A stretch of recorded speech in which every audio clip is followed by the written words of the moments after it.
우리 어른들이 라떼는 말이야 라고 말할 때가 있습니다. 야 라떼는 우리 때는 말이야 야근이 기본이었어. 요즘 것들은 야근한다 그러면 막 난리를 치고 막 이렇게 한다면 또 한마디 할 때 있죠. 야 라떼는 100만 원 받는 그런 일도 마다하지 않고 했어. 요즘 애들은 그냥 배가 불러가지고 돈 안 주면 안 해. 막 이렇게 말할 때도 있고요. 요즘 애들은 끈기가 없어. 막 이렇게 말하기도 하고, 학생이면 공부만 하면 되지 무슨 스트레스야 학생이. 라떼는 공부할 기회도 없었어. 그 배가 불러가지고 말이야. 예, 맞아요. 이렇게 또는 라떼는 말이야 선배 말이면 무조건 따랐어.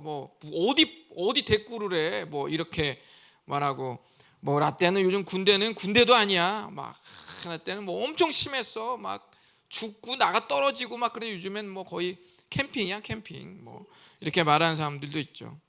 라떼는 말이야 핸드폰 없어도 잘 살았어. 막 이렇게 말하고 하죠.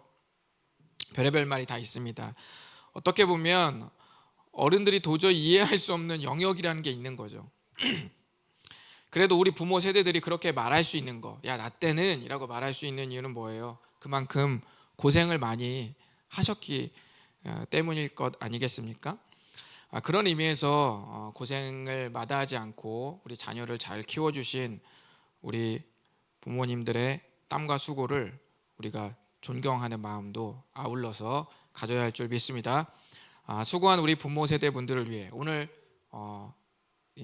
꽃을 받으실 우리 65세 이상의 우리 교회 우리 어른들을 위해서 우리 박수 한번 쳐드리겠습니다.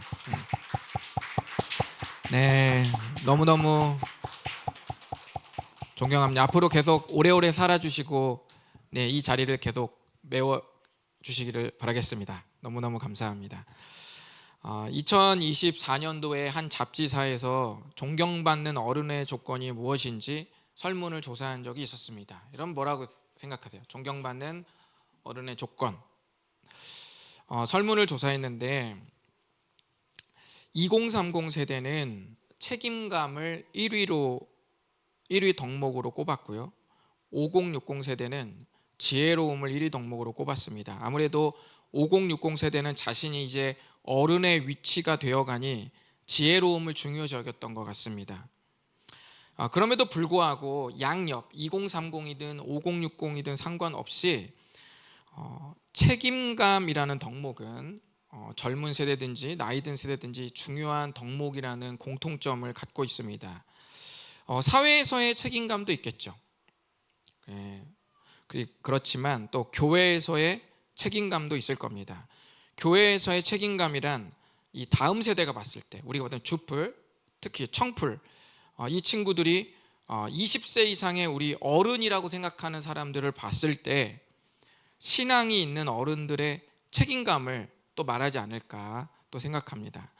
이 중에서 주풀, 청풀이 보기에 어른이라고 생각하시는 분들도 한번 생각해 보시기 바랍니다. 스스로 깊게.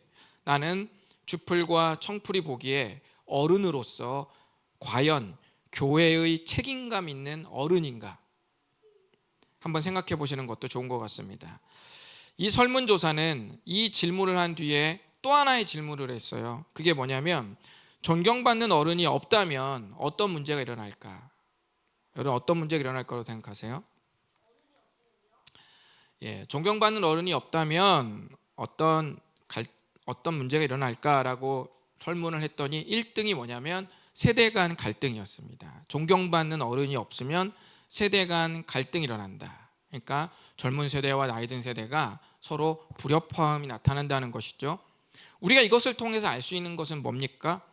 시대가 바뀐다고 해서 세대 간 갈등이 일어나는 게 아니라 뭐가 없어서요?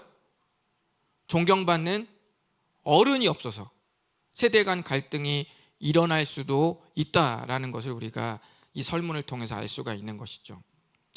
우리는 요즘 갈등에 대한 이야기를 계속 나누고 있습니다. 제가 마가복음 2장이 무슨 갈등이라고 했냐면 하나님 나라를 원하지 않는 사람들과 하나님 나라를 전하는 사람들과의 갈등 이야기라고 말씀드렸습니다. 어떤 갈등일까요? 옛 시대와 새 시대 간의 갈등입니다. 이 갈등을 엄밀하게 말씀드리면 하나님 나라의 왕이신 예수님이 몰고 온 새 시대, 또 어떤 나라? 그 나라의 다스림을 거부하는 옛 시대와의 갈등이죠. 이 갈등은 단순히 시대가 바뀌어서 생긴 갈등이 아니라 당시 신앙생활의 규칙이었던 율법을 잘 해석하는 어른이 없어서 생긴 일입니다. 똑같아요. 우리 설문하고. 이 당시 저 옛시대와 새시대가 갈라지고 하나님 나라 다스림을 거부하게 된 이러한 갈등 이야기가 생긴 이유가 뭐냐면 말씀을 잘 해석해내고 살아가는 사람들의 어른이 없었기 때문에 생겨난 일이었습니다. 근데 그렇게 그런 어른이 없을 때, 없는 세계 속에서 혜성같이 예수님이 나타나셔서 하나님의 말씀을 다시 풀었어요. 다시 풀으니까 사람들이 뭐라고 그랬냐면 이렇게 말했습니다. 우리 한번 이미 읽었던 겁니다. 1장 22절, 뭇사람이 그의 교훈에 논란이, 여기서 그의 교훈은 예수님이 가르친 가르침을 말하는 거예요. 뭇사람이 그의 교훈에 논란이, 이는 그가 가르치시는 것이 권위 있는 자와 같고 누구와 같지 않다고요? 서기관들과 같지 않다. 그러니까 그놈들이 가르친 거랑은 좀 클래스가 다르다라는 말이에요. 그러니까 뭡니까? 그동안에 똑같이 말씀을 들었는데 뭐가 일어나는 거예요? 갈등이 일어나는 거예요. 말씀을 잘 배웠으면 하나님 나라의 왕이신 예수님이 오셨을 때 갈등이 없어야 되는데, 갈등이 일어났단 말은 이전의 서기관들이 말씀을 잘 가르치는 어른이 아니었다라는 말이죠. 그게 아주 중요합니다. 그렇다면 당대 종교 지도자들은 무엇이 문제였을까요? 오늘 그러면 우리는 존경받는 성숙한 어른이 되기 위해, 또 하나님의 사람이 되기 위해 그러면 어떻게 또 살아야 될까요? 당대 종교 지도자들의 문제를 비춰보면서 오늘날 혹시나 나에게는 그 문제가 있지 않는지 점검하면서 오늘 말씀을 들어봤으면 좋겠습니다.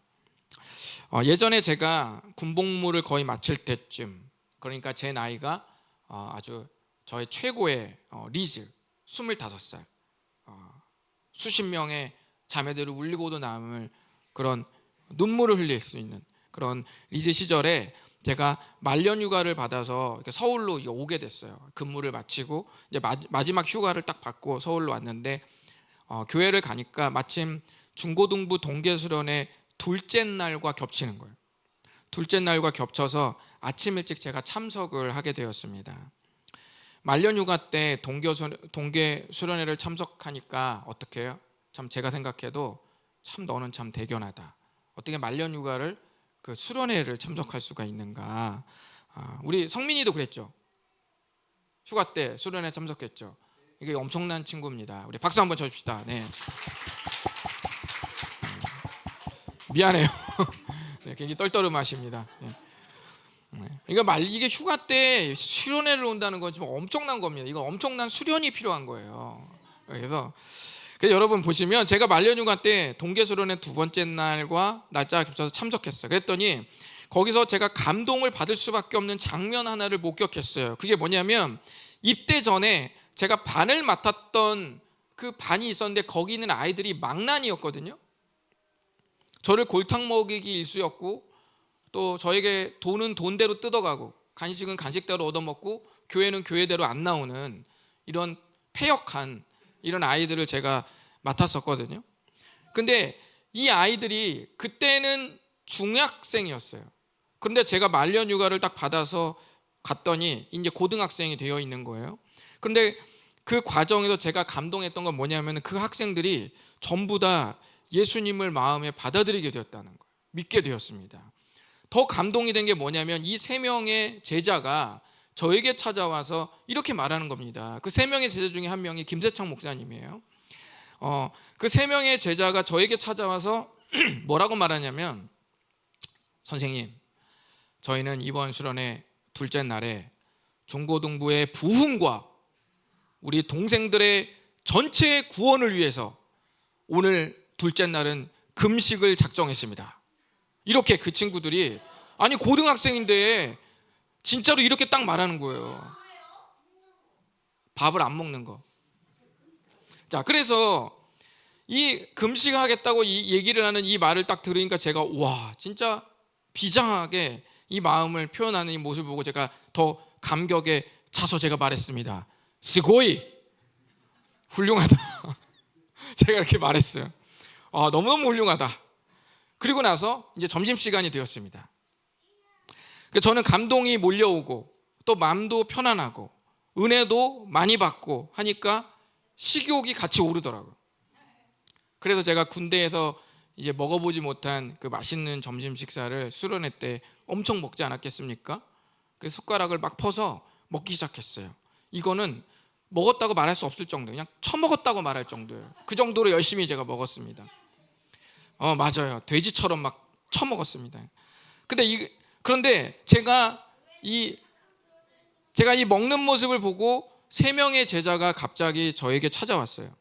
그러면서 이렇게 말했습니다. 저희는 둘째 날 중고등부의 부흥과 영혼들을 위해 분명히 우리가 금식하겠다고 말씀드렸는데 왜 선생님은 왜 그렇게 처먹고 계세요? 라고 저한테 아주 굉장히 화가 난 표정으로, 진짜로 그 나이에 순수했잖아요. 우리랑 같이 동참할 줄 알았던 그 경건한 그 선생님께서 자기가 혼자 옆에 구석에서 2그릇씩 먹고 있는 모습을 보면서 이 친구들이 진짜로 낙심을 한 거예요. 진심으로. 그래서 저한테 와서 이렇게 도끼 눈을 쳐다보고 뜨고 얘기하고, 그래서 그 이후로 그 수련회가 끝나고 제가 제대하고 그 예배를 갔는데도 그 친구들이 몇 주 동안 저한테 한마디도 하지 않았습니다. 그때의 그 상심이 너무 커서 어떻게 우리가 금식한다는데 같이 해주지 않고 왜 혼자만 그렇게 처먹을 수 있냐, 이렇게 하면서 굉장히 기분이 상했었어요. 근데 오늘 본문에 사람들이 예수님께 와서 똑같이 이런 질문을 합니다. 우리 한번 오늘 첫 번째 본문 말씀 한번 다 같이 읽어보실까요? 시작. 요한의 제자들과 바리새인들이 금식하고 있는지라 사람들이 예수께 와서 말하되 요한의 제자들과 바리새인의 제자들은 금식하는데 어찌하여 당신의 제자들은 금식하지 않아야하니까. 어때요? 똑같잖아요. 지금 사람들이 몰려와서 아니 지금 경건하다고 자부하는 지금 당신 예수님, 당신 지금 제자들이 있는데 여기서 요한의 제자들은 침례 요한의 제자를 말하는 겁니다.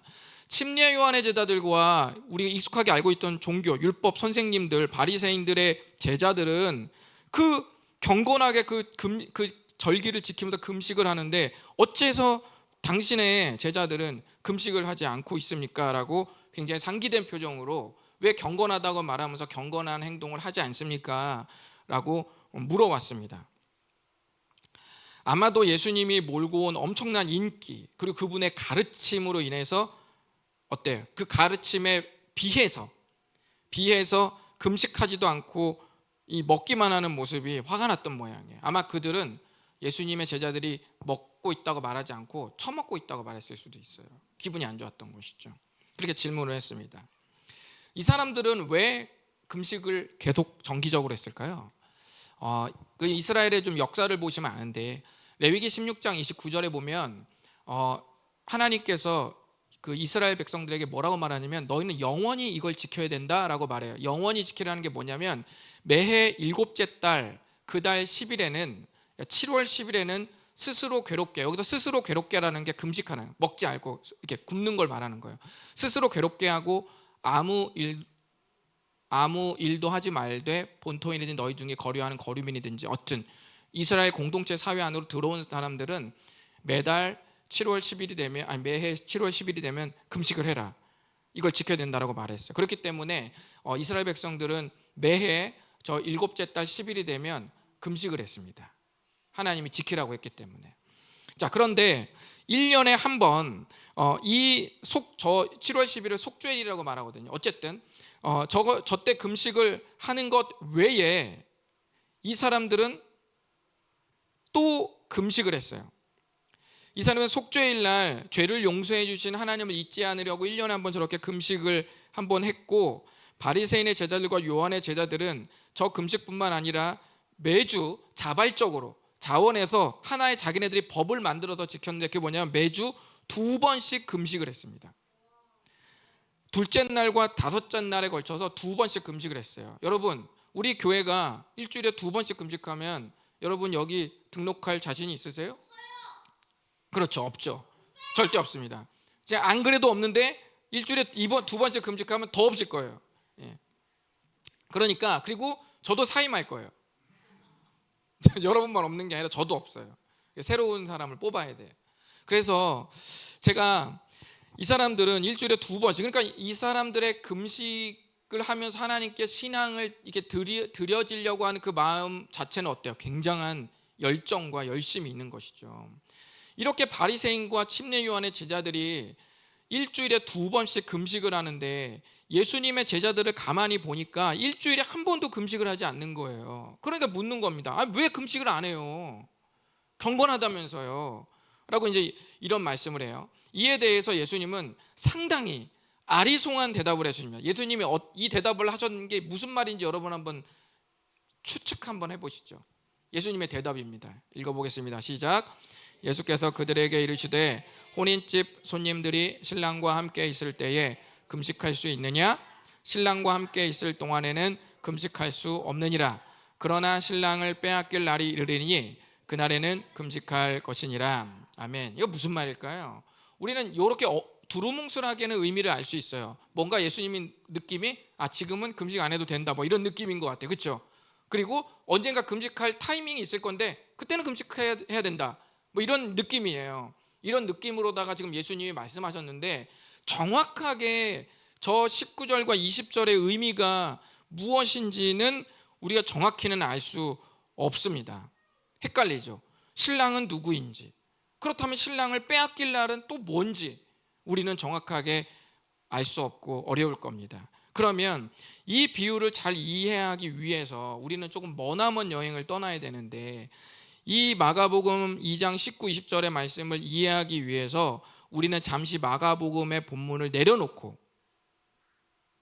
우리에게 조금은 생소한 구약성경 스가랴서로 한번 넘어가 보도록 하겠습니다.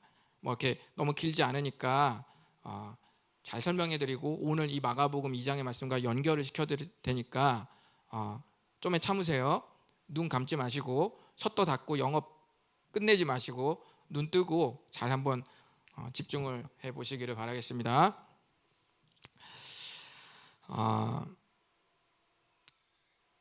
여러분, 보통 금식을 좋을 때 하나요? 문제가 있을 때 하나요? 문제가 있을 때 하죠. 그러니까 문제가 있을 때 하는 거예요. 고대 이스라엘도 보통 그랬어요. 문제가 있을 때 했습니다.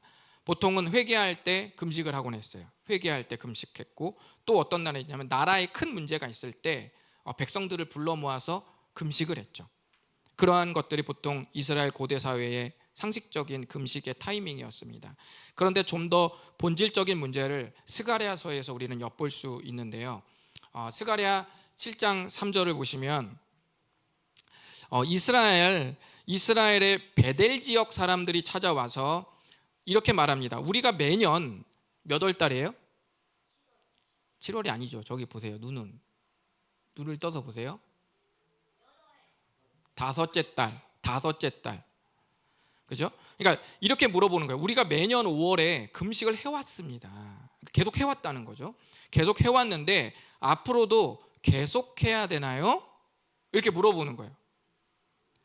여러분이 이 맥락을 잘 모르실 거예요. 매년 5월에 그들은 왜 금식했지? 그리고 지금은 왜 그걸 중단하려고 하지? 라는 걸 정확히 알 수 없지만 어쨌든 스가랴서에서 이렇게 말을 하는 거예요. 그 베델에 있는 사람들이 찾아와서 우리가 다섯째 달 매해 그 금식을 해왔는데 이제도 계속 우리가 금식을 해야 됩니까? 아니면 중단해야 됩니까? 라고 물어봤어요. 우리는 요거를 좀 이해하기 위해서 좀 연대표를 좀 제가 설명을 해드리도록 하겠습니다. 요때가 언제인지 어렵지 않아요. 잘 들어보세요. 그 이스라엘은 주전 586년에 바벨론이라는 대제국의 남쪽 유다가 멸망을 합니다. 그런데 이스라엘 남쪽을 남유다 왕국이라고 했어요. 그러니까 이스라엘 남쪽이 멸망했다는 뜻이에요. 그런데 이미 그때는 북쪽은 이미 멸망한 상태예요. 멸망한 상태에서 남쪽만 남았는데 남쪽이 바벨론에게 멸망당했어요. 그러니까 결론적으로 이스라엘은 전부 무너졌다는 뜻이죠. 그런데 이스라엘을 무너뜨린 바벨론의 권력이 영원할 것만 같았는데 50년도 채 안 돼서 주전 539년에 페르시아 왕 고레스라는 이 왕에게 바벨론이 정복을 당했습니다. 그러면서 1년 뒤 538년에 페르시아 왕 고레스가 바벨론을 무너뜨리고 나서 그 포로로 잡혀있던 이스라엘 백성들에게 이렇게 말을 하는 거예요. 내가 너희들을 고국으로 돌려보내주겠다라고 파격적인 은혜를 베풀기 시작합니다. 근데 게다가 그것뿐만 아니라 너희들이 돌아가면 너희들이 믿는 하나님이라는 분을 위해 성전도 다시 지으라고 말해줬어요. 왜냐면 예루살렘 성전이 이때 다 무너졌거든요. 이때 무너진 성전은 어느 성전인지 아세요? 솔로몬 때 지어졌던 그 성전, 그게 무너졌어요. 그러니까 이제 고레스가 그걸 알고 있기 때문에 야, 성전도 다시 지어. 왜냐면 유대인들한테 성전은 너무너무 중요하거든요. 그래서 저 성전도 다시 지으라고 한 거죠. 그러니까 얼마나 감격스러웠겠습니까? 거기다가 고레스 왕이 어떤 또 파격적인 은혜를 주냐면, 야, 너네 성전 짓는데 돈과 재료가 필요하면 얼마든지 지원해 주겠다고 이렇게 약속을 합니다. 아니, 고레스가 2026년도에 있었다면 얼마나 좋겠어요. 우리 교회 와가지고 다시 사는 교회를 위해서 다시 지을 거라면은 필요한 돈과 재료가 된다면 얼마든지 해주겠다라고 했다면 얼마나 좋았겠어요. 근데 고레스는 오늘날 사람이 아니라 저 주전 530년대 사람이라는 것이죠. 고레스가 성전을 다시 지을 수 있도록 돈과 재료 다 밀어준다고 약속해줬어요. 그래서 이 파격적인 제안을 받고 4만여 명의 포로된 이스라엘 백성들이 이스라엘 본국으로 돌아옵니다. 그래서 주전 536년에 이 포로 귀환한 백성들이 감격에 차서 성전을 지으면서 순식간에 성전 기초를 놔버려요. 정말 이 여세를 몰아서 지어지는 걸 보면은 순식간에 성전이 지어질 것 같았습니다. 그런데 이스라엘 백성들이 없는 동안 그 지역에 유지들이 생겼을 거 아니에요, 그렇죠? 그 이주해 왔던 다른 민족 사람들이 거기를 점령하면서 성전을 방해하는 거예요. 고레스의 칙령이 조서가 있음에도 불구하고 방해를 하는 거예요. 그 바람에 한 16년가량 중단이 됩니다. 기초만 덩그러니 남겨진 채로 중단이 돼요. 그러다가 주전 520년에 혜성같이 누가 나타나냐면 학개와 스가랴가 나타납니다. 학개와 스가랴 선지자는 이 성전 재건과 신앙을 위해서 활동했던 선지자죠. 학개는 우리가 외우기 쉽죠. 성전을 다시 지어야 돼. 할 거야 말 거야. 그때 백성들이 뭐라 그래요? 학개. 그래서 학개 선지자가 된 거죠. 학개와 스가랴 선지자, 학개가 좀 나이가 더 많은 것으로 추정되고 학개 선지자가 좀 할아버지라면 스가랴 선지자는 아주 젊은 피이죠. 그러니까 이 이전 세대와 다음 세대가 합해진 선지자의 최고의 꿀 조합이었던 겁니다. 이 두 사람의 엄청난 사역으로 중단됐던 성전이 재건이 되는 감격적인 순간을 맞이해요. 자, 그러면서 스가랴 오늘 제가 말한 이 질문 있죠. 우리가 매해 다섯째 달에 금식을 했는데 이제 계속해야 되나요? 멈춰야 되나요?라고 말했던 그 순간이 언제요? 주전 518년이에요. 그리고 516년에 성전 재건이 끝나요. 그러니까 520년에서 성전 재건이 시작됐고 518년은 뭐예요? 한창 다시 올리고 건물이 올라가고 성전이 올라가고 있는 그 순간에 스가랴 7장 8장의 말씀이 임한 거예요. 그 질문이 나타난 거죠. 그리고 이들이 이것을 질문할 수밖에 없었던 것은 곧 나중에 2년 후에 성전 재건이 이제 끝이 납니다. 다시 지어져요. 그러니까 막 뚝딱뚝딱 하고 올라가고 있는 그 순간에 귀환한 베델에 있는 사람들이 지금 우리가 금식을 계속 해야 될까요? 말아야 될까요? 라고 물어봤던 겁니다. 이해되시죠, 이제? 자, 그렇다면 이제 왜 물어봤는지 제가 설명을 해드리겠습니다. 이스라엘 백성들은 나라가 멸망하고 나서 성전이 무너지자, 그러면 위기예요, 위기가 아니에요? 위기죠. 아까 제가 나라가 어려울 때 뭐 한다고 그랬어요? 금식한다고 그랬죠. 그래서 성전이 무너져서, 나라가 무너지고 성전이 무너져서 이스라엘 백성들은 그때부터 하나님 앞에 매해 다섯째 달이 되면 성전이 무너진 아픔과 슬픔을 가지고 하나님 앞에 계속 뭐랬어요? 금식을 했다 이거예요. 금식을 했는데 지금 연대를 보시면 성전이 다시 지어지고 있잖아요. 그러니까 무너졌을 때 했던 금식인데 다시 지어지고 있으니 금식을 이제는 안 해도 될 거 아니에요. 그래서 이 백성들이 헷갈려서 물어보는 거예요. 다시 지어지고 있는데 옛날에 무너졌을 때 아파하던 그 마음으로 금식했는데 이제 다시 지어지면 금식을 멈춰도 되겠죠? 라고 지금 이렇게 질문을 한 겁니다. 이게 바로 궁금한 것이었어요. 하나님이 뭐라고 대답하셨을까요? 그래, 성전이 다시 지어지니까 이제 금식을 중단하거라, 이렇게 말씀하셨을까요? 어떻게 말씀하셨을까요? 하나님께서 충격적인 대답을 하십니다. 스가랴 7장 5절 다 같이 한번 읽어보실까요? 시작.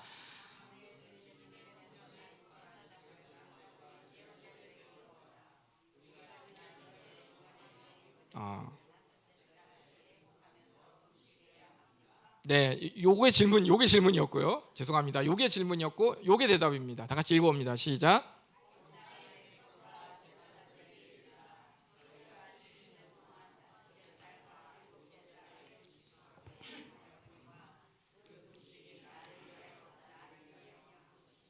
네, 바로 이 말씀을 지금 하고 있었던 겁니다. 하나님의 말씀은 너네들이 그렇게 오랫동안 금식을 해왔는데 무너진 다음부터 성전이 재건되는 이 순간까지 계속 그 금식의 절기를 지켜왔는데 사실 그 금식이 나를 위해 한 것이 맞니? 원어로는 나를 위하여가 강조됐어요. 그러니까 이런 거죠. 정령, 너 나를 위해서 한 게 맞아?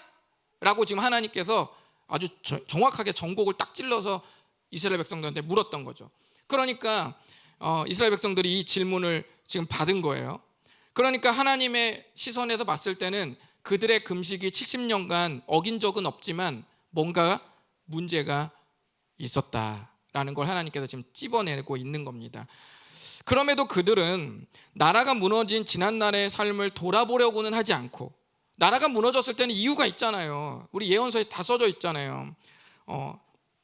우상을 숭배하고, 그렇죠? 막 이렇게 하나님에 대한 신앙을 저버리고 다른 것들을, 다른 나라를 의지하고 다른 신을 의지했던 그 삶에 대해서 철저하게 돌아보고 생각해 볼 생각은 안 하고 그냥 성전만 지어지네, 금식 끝내야겠네, 뭐 이렇게 너무 단순 도식으로 하나님께 질문을 했던 그 질문을 하나님께서 지금 다시 되묻고 있으신 겁니다.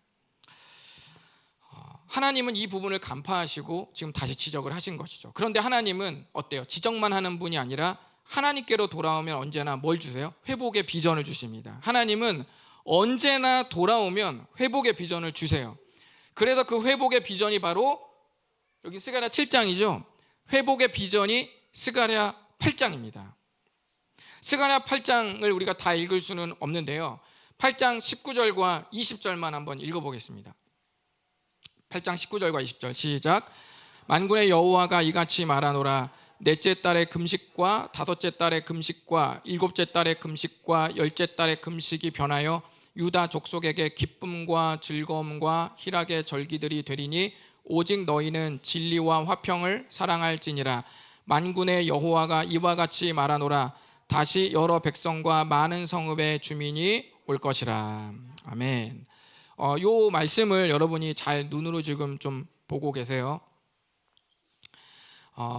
하나님은 지금 뭐라고 말해요? 지금 얘네들이 잘 보니까 다섯째 달만 금식한 게 아니라 넷째, 다섯째, 일곱째, 열째, 어때요? 많이 금식했죠? 매해 이렇게 금식을 하고 또 이것이 신약 시대 예수님으로 넘어오면 어때요? 종교 지도자들과 그들의 제자들은 일주일에 몇 번이요? 두 번씩. 그러니까 이 사람들이 얼마나 이 종교적인 의식과 행위에 열정이 있었는지. 오늘날로 말하면 예배를 7일 내내 드린 거랑 똑같은 거예요. 일주일에 한 번도 오기 어려운데 7일 내내 예배를 드린다고 생각해봐요. 누가 버텨낼까요? 지금도 없는데 아주 없을 겁니다. 그리고 일주일 내내 예배 드리면 저도 사임할 수도 있어요. 그러니까 이 엄청난 종교적 열심을 여러분이 헤아려야 됩니다. 근데 하나님이 뭐라고 말씀하시냐면, 야, 금식의 절기가 언젠가 변해서 뭐가 된다고요? 기쁨과 즐거움과 희락의 절기로 바뀔 거다. 슬픔과 아픔의 상징이었던 그 기념일들이 전부 이제는 변하여서 내가 회복시켜주는 그날에는 기쁨과 즐거움과 회복의 기념일로 바뀔 것이다 라고 지금 이렇게 예언을 해줬습니다. 그리고 오직 너희는 진리와 화평을 사랑할지니라. 이건 삶에 대한 문제죠. 그리고 8장 20절에 이렇게 말합니다. 놀라운 것은 뭐냐면 보통 예루살렘은 어때요? 예루살렘은 이스라엘 사람들만 사는 곳이잖아요. 그런데 20절을 눈으로 보세요. 만군의 여호와가 이르노라 이와 같이 말하노라 다시 여러 백성과 많은 성읍의 주민이 올 거라는 거예요. 몰려올 거라는 거예요. 이스라엘로. 이스라엘 예루살렘으로 몰려올 것이라고 말합니다. 이거 무슨 말일까요, 여러분? 이 회복의 비전에서는 이스라엘 사람들만 회복하려고 하나님이 염두에 둔 게 아니라 지금 열방에 있는 민족들이 지금 예루살렘, 이스라엘로 쏟아져 몰려올 것이라고 말씀하셨습니다. 어느 정도냐면요. 8장 7절에 보니까 어디까지? 네, 해 뜨는 데서부터 해 지는 땅까지 그렇게 하겠다는 거예요. 여기서 보시면 내 백성이 이제는 이스라엘 사람들만이 아니에요. 해가 뜨는 땅과 해가 지는 땅에서 구원해낸대요. 이 표현은 온 세상을 말하는 겁니다. 그러니까 처음에 귀환한 백성들은 그냥 성전이 다시 지어지니까 금식을 할까 말까 이거에 대해서 물었는데 그 답변을 하나님의 답변을 들어보니까 이거는 단순히 건물 성전이 다시 지어지는 정도가 아니라 지어지고 안 지어지고 뭐 이런 수준이 아니라 그리고 이스라엘 백성의 수준을 뛰어넘어요. 우리가 잘 살까 말까 이런 백성의 수준을 뛰어넘어서 원래 구약에서 하나님 백성이 이스라엘 민족인데 회복의 비전에서는 내 백성이 온 세상의 민족이 돼버리는 거예요. 그러니까 회복의 성전은 좀 더 스케일이 크고 다른 의미를 갖고 있다는 거죠. 이 돌로 만들어진 성전이 아니라 나무로 만들어진 성전이 아니라 좀 더 하나님이 비전에서 말하는 이 성전은 좀 더 스케일이 크고 비전이 뭔가 크다는 것이죠. 그러니까 사실은 결론은 뭐예요? 솔로몬 때 지어진 성전이나 포로기 때 곧 완성될 2년 후에 완성될 성전은 언젠가 하나님께서 완성시킬 참 성전의 샘플이다 라는 걸 우리가 알 수 있는 거죠. 그러면 참 성전은 뭘까요? 요한복음 2장에 보면 이런 장면이 있습니다. 사람들이 예수님께 표적을 보여달라고 말합니다. 표적은 기적을 말하는 거예요.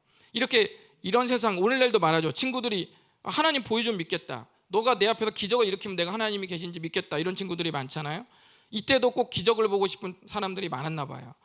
그래서 사람들이 예수님한테 표적을 보여달라고 얘기해줘. 그랬더니 예수님이 현재 너희들이 보고 있는 저 성전을 헐어라 이렇게 말했어요. 그럼 내가 3일 만에 일으키겠다라고 이렇게 말씀하셨습니다. 그게 표적이라고 하셨어요. 그랬더니 그 질문했던 그 사람들이 뭐라고 말해요? 유대인들이 아이고 지금 46년 동안 성전을 짓고 있고 아직 다 완성도 안 되었는데 이렇게 엄청난 스케일의 성전을 다 허물면 당신 혼자 3일 만에 다시 짓는다고? 이런 뻥쟁이 이렇게 이제 기가 찬 거죠. 그런데 이때는 이게 헤롯 왕이 유대인들에게 인기를 얻으려고 성전을 화려하게 확장하고 있었어요. 어마무시한 사이즈로 확장을 하고 있었습니다. 그러니까 그 확장이 46년 동안 계속 짓고 있어요. 그러니까 얼마나 스케일이 큰가 생각을 해보세요. 네, 근데 아직도 안 지어졌어요. 그래서 사람들이 말하는 거예요. 아니 예수님 지금 저렇게 스케일이 큰 성전을 무너뜨리면 어떻게 당신 혼자 3일 만에 다시 지어요? 46년도도 못 지었는데. 그 얘기를 하니까 사람들이 예수님의 그 말을 못 알아듣는 거예요. 못 알아들으니까 요한복음 2장 21절에서 이렇게 말씀을 하십니다. 읽어봅니다. 시작.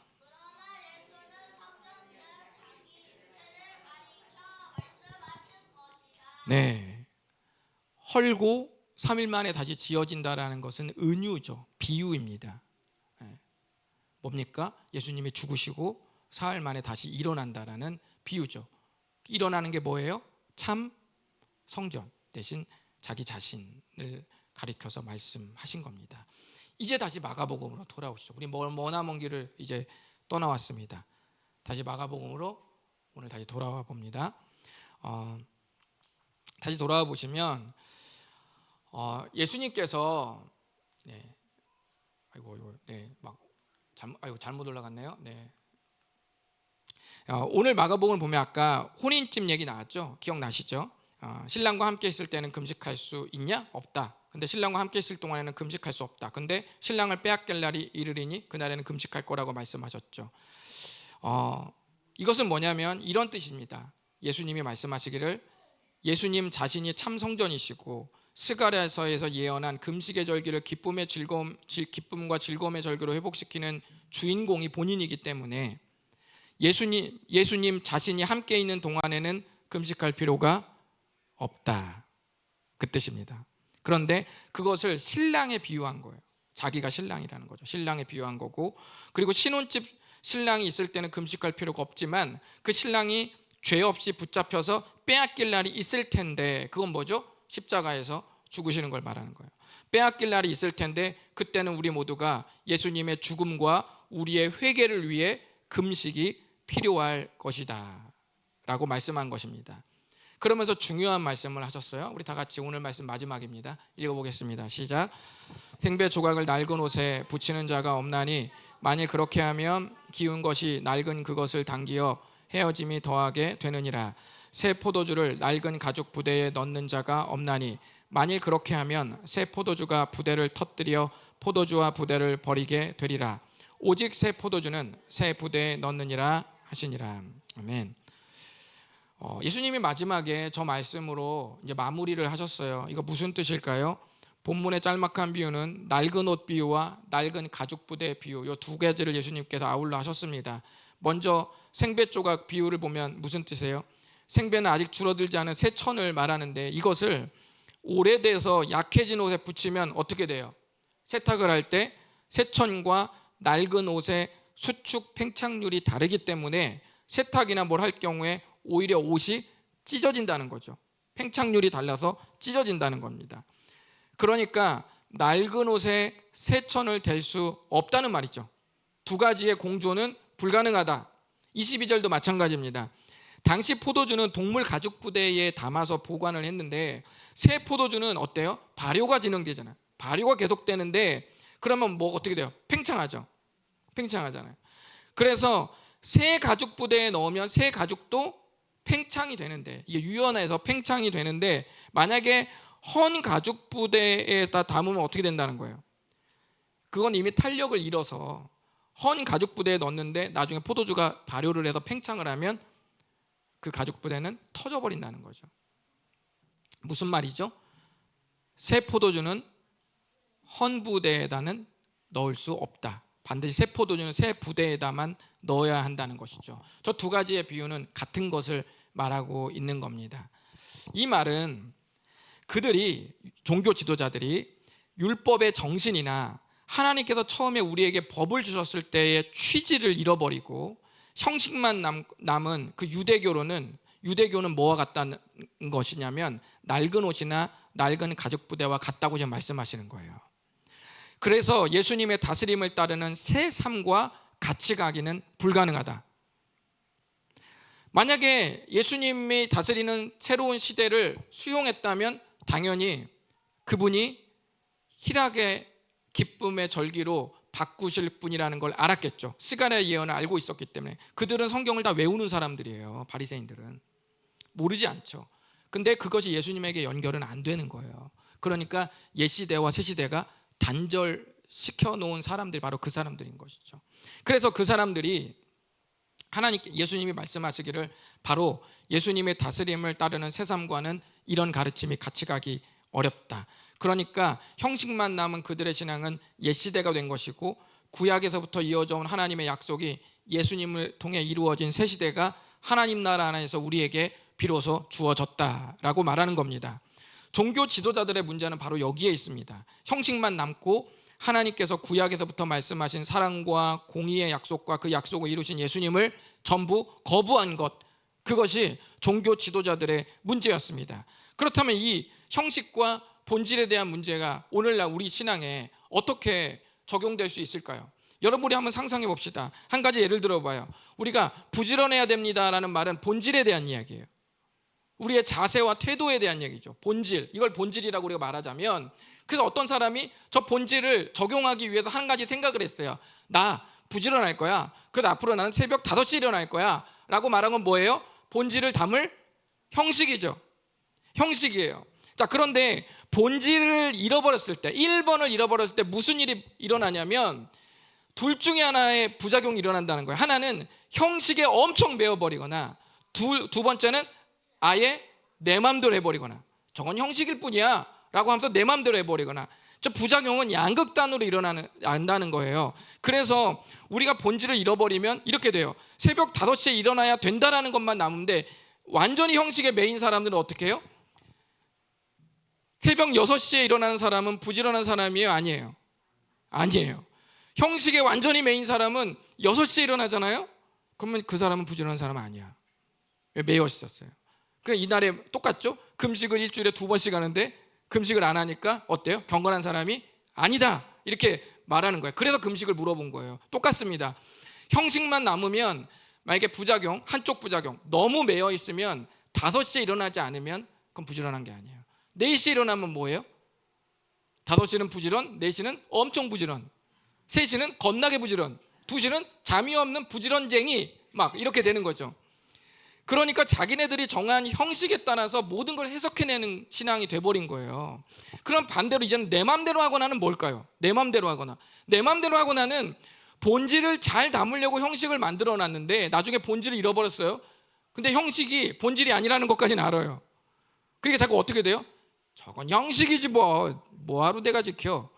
이거 자기 맘대로 하는 거예요. 자기 맘대로. 그것이 본질을 잃어버렸을 때 나오는 부작용들입니다. 똑같습니다. 오늘날 예수님께서 우리에게 믿음을 주시고 우리를 구원해 주셨어요. 그리고 우리가 매주 나와서 예배를 드립니다. 많은 사람들은 묻습니다. 담배를 피는 게 맞아요? 틀려요? 술을 먹는 게 맞아요? 틀려요? 주일 예배를 나오는 거, 아니면 주일 성수 맞아요? 틀려요? 11조 맞아요? 틀려요? 내야 돼요? 말아야 돼요? 나와야 돼요? 말아야 돼요? 술을 먹어야 돼요? 말아야 돼요? 펴야 돼요? 말아야 돼요? 온갖 정확한 답을 수없이 원한 저런 질문들은 다 어디에 있는 질문이 1번, 2번인가요? 어딘가요? 전부 2번에 대한 것이죠. 우리는 예수님이 우리를 구원해 주셨을 때 우리에게 부여해 주신 본질이라는 게 있어요. 참 신앙이라는 게 있었다고요. 거기서부터 모든 게 흘러나와서 우리가 일주일에 여기 와서 예배드리고 있었던 거 아닙니까? 그 어떤 목회자가 매주 안 나오면 죽여버릴 줄 알아? 이렇게 해서 여러분이 나오셨나요? 아니면 매주 예배를 드리지 않으면 여러분 저주에 걸릴 줄 아십시오, 이렇게 해서 여러분이 매주 예배를 나오셨나요? 그건 아니죠. 우리가 예수님을 믿고 나면 그리스도를 사랑하고 그분에게 받은 게 내가 너무 크고 그분의 죄사함과 그분의 용서가 너무 커서 내가 7분의 1에 7분의 1 한 날 중에서 그 한두 시간이라도 그분께 내가 온전한 예배로 올려드리고 싶어서, 그래서 우리가 일주일에 한 번 나왔던 거 아니에요? 우리가 가진 것에 얼마를 드린다면 반드시 10분의 1을 쪼개서 드려야 된다는, 그거 안 쪼개면 너 저주에 걸릴 줄 알아, 그거 안 내면 쪽박 찰 줄 알아, 이런 위협에 따라서 여러분이 그동안 내왔나요? 그건 아니잖아요. 우리가 하나님께 감사한 마음이 있고, 우리도 사람이 감사하면 매년 기념하는 은사가 있듯이 우리가 주님께 감사해서 이 공동체 안에서 우리의 다음 세대가 있고 우리가 함께 나가 우리의 꿈과 비전이 함께 있어서 우리의 여기에 믿음을 가지고 하나님 우리 주신 은혜에 보답하면서 하나님께 드리면서 왔던 거 아닙니까? 그런데 우리가 어느덧 1번이 희미해지면 뭐가 강화되냐면 2번이 강화돼요. 해야 되냐 말아야 되냐, 먹어야 되냐 말아야 되냐, 지켜야 되냐 말아야 되냐, 여기서 왔다 갔다 하는 거죠. 그렇게 되면 제가 장담컨대 2번이 선명해지는 순간 반드시 3번으로 가게 되어 있습니다. 둘 중에 하나는 무조건 가게 되어 있습니다. 맘대로 하거나 아니면 형식에 완전히 매여버리거나. 본질을 지키면 이렇게 됩니다. 본질을 지키면 새벽 5시에도 일어날 수 있어요. 그리고 부지런하라는 마음이 있어도 어쩔 때 너무 피곤하고 몸이 안 좋으면 하루 종일 잘 수도 있습니다. 그리고 어쩔 때는 더 바쁠 때는 새벽 3시에 일어날 수도 있어요. 그리고 그렇게 새벽 3시, 4시 일어나는 게 훈장도 아니에요. 본질에 대한 나의 자연스러운 반응이니까 교만할 필요도 없습니다. 그리고 누군가 일어나지 못한 것에 대해서 정죄할 필요도 없어요. 나와 하나님과의 관계 속에서 내가 자유롭게 나아갈 수 있는 것이죠. 여러분이 1번의 삶에서 한번 고민을 한번 해보시기를 바랍니다. 왜 이 스가랴 시대로부터 500년이 훌쩍 지난 예수님 시대에 왜 수많은 종교 지도자들이 율법을 달달달달 외우는데 왜 이번에만 머무를 수밖에 없었는지를 고민해 보시기 바랍니다. 모든 건 그리스도에게서 결판나게 되어 있습니다. 우리 한번 다 같이 읽어보실까요? 시작. 그리스도의 법을 성취하라. 네, 여러분, 이 말씀은 본질인가요? 형식인가요? 맞춰보세요. 1번인가요? 2번인가요? 네, 1번입니다. 1번인데 굉장히 애매한 게 하나 있어요. 너희가 짐을 서로 지라. 이 말은 굉장히 디테일한 명령이에요. 그런데 우리가 보통 디테일은 어디서 오냐면 형식에서 나오거든요. 본질이 두루뭉실하니까 그걸 지켜내기 위해서 2번 형식으로 내려오는 거 아니겠습니까? 몇 시에 나와 일어나야겠다. 이런 것처럼 2번이 갈라디아서 6장 2절이 본질에 대한 말씀이긴 한데 신기하게 너희가 서로 짐을 지라는 말은 굉장히 디테일한 말씀이에요. 앞뒤로 보면 그 짐이 무엇인지 아주 많이 나옵니다. 연약한 자들, 목회자와 성도와의 관계, 수많은 디테일한 관계 속에서 저 말씀이 주어집니다. 무엇입니까? 어떤 사람이 저 6장 2절을 형식으로 가져오면 또 매입니다. 누군가를 살피라고 했지? 살피라고 했어. 그렇게 안 하면 안 된다고 했어. 이렇게 더 지키면 또 몇 번이에요? 2번으로 가는 거예요. 그럼 우리는 또 3번의 부작용으로 갈 수밖에 없는 것이죠. 그러나 그리스도를 사랑해서 이 말씀을 지켜내면 그 삶은 새 시대로 가는 겁니다. 2번으로 여기고 또 강박해서 지키면 또 우리는 옛 시대로 가는 거예요. 새 시대로 가는 것은 그리스도를 사랑해서 내가 자발적으로 하나님 앞에 나를 드리는 거예요. 그것이 1번을 가지고 있으면서도 2번이 자유롭게 그리고 더 디테일하게 드려지는 그 기쁨 중에 하나입니다. 그리고 매이지 않고요. 우리 아이들 키울 때, 우리 신생아일 때 우리 엄마들 뭐 어디 맘대로 놀러 가셨나요? 밤마다 나이트 가셨나요? 막 땡기고 막 그런 거 안 하셨잖아요. 자발적으로 여러분이 포기했잖아요. 여러분 자발적으로 밤 시간 포기한 거 아니에요? 안 갔잖아요. 어디 안 갔잖아요. 근데 매이셨어요? 나중에 후회하진 않잖아요. 후회하는 사람이 있을 수도 있겠죠. 그 사람 제외 이렇게 하고 후회하지 않잖아요.